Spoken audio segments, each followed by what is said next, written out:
Good afternoon, Mr. and Mrs. Lake. Great to see you again, and thank you so much for video conferencing with me today.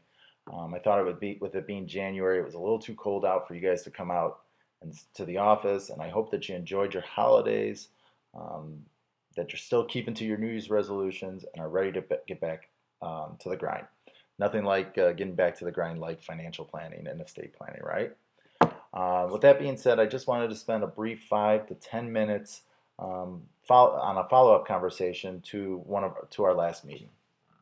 At our last meeting, you had asked a lot of questions in regards to Medicare and long-term care.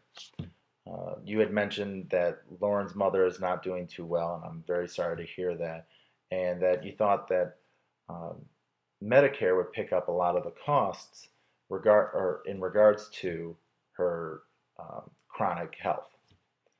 Uh, so that's all I know about it, and I don't really want to use her as the example. What I really want to do is I thought this would be a great opportunity to talk and kind of explain what Medicare is, what it does, and how we can prepare for it um, for your future.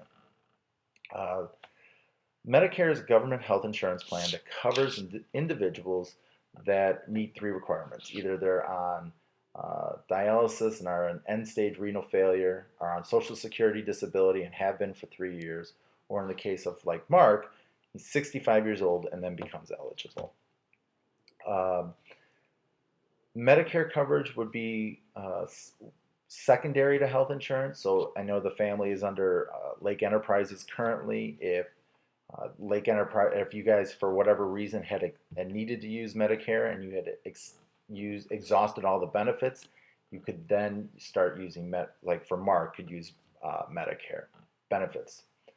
Um, so in the example of what you were just briefly telling me about with Portia, um, Medicare's part has four parts: A, B, C, and D.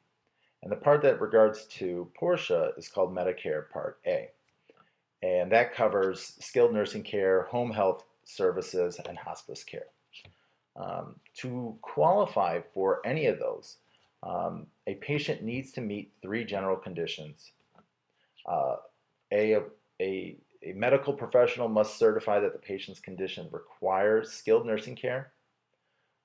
B, the patient must have been in the hospital for at least 3 days. One of those days can't be the day of discharge for the same condition and requires further skilled nursing care. And three, the patient must be admitted to the skilled nursing facility for the same condition within 30 days after leaving the hospital. And this is kind of a key note, the condition must be expected to improve. So unfortunately, with today, Alzheimer's wouldn't be covered, neither would mental dementia. Now, there's also some caveats to what is covered and how long it's covered. After all three of those conditions are met, uh, the coverages, you only have a limited amount of time for coverages. The first 20 days of coverage is completely covered by Medicare Part A. Days 21 through 100, the person who's using Medicare has to use or must cover a daily coinsurance. And just to give an example, in 2014, that was $152 a day. So just to give an example, on day 21, if your nursing home care costs $200, you're responsible for the first 152. Then Medicare would pick up the additional 48. After day 100, the patient is required or is responsible for full cost of to remain in the facility. So now, after day 100, that's day 100 through your coverage period. In some cases, coverage period is 365 days, and after day 365, on day one, the cycle repeats itself. So what does this mean for you guys? I think what we should be looking for is look for a long-term care insurance provider that can provide protection beyond the coverage of Medicare that Medicare provides, as also an alternative to certain aspects of Medicare. As I mentioned, that you had to be certified to be in a nursing home by a medical professional. That does not include nursing home care or nursing care. That actually would be considered custodial care, and therefore you wouldn't qualify for Medicare. However, and I'll get to this in a little bit, would be covered by long-term care. I think specifically we should be looking for long-term care that qualifies for favorable tax treatment. This would mean that not only would you be able to potentially deduct the premiums that you pay each year, but you'd also the payouts would generally be excludable from taxes. This also would mean that you're guaranteed renewable, and it provides inflation protection.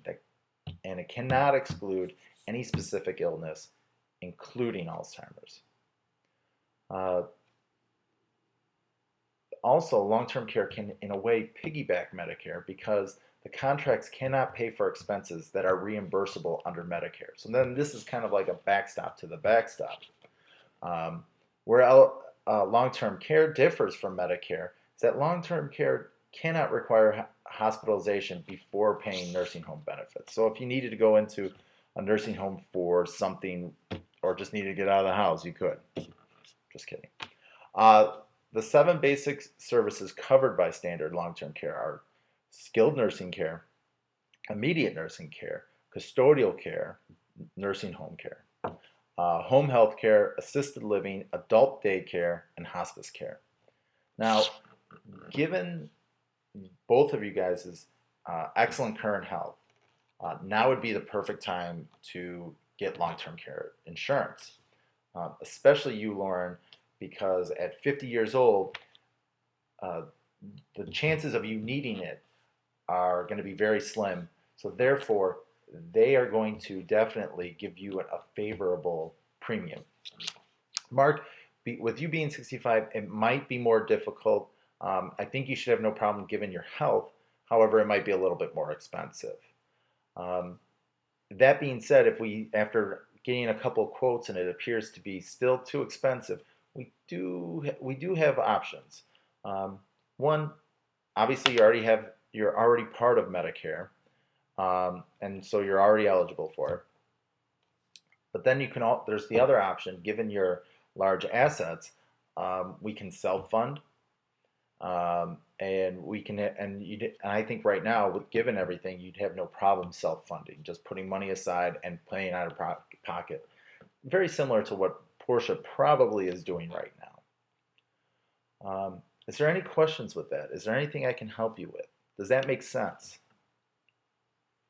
Well, look, I understand you have something to think about.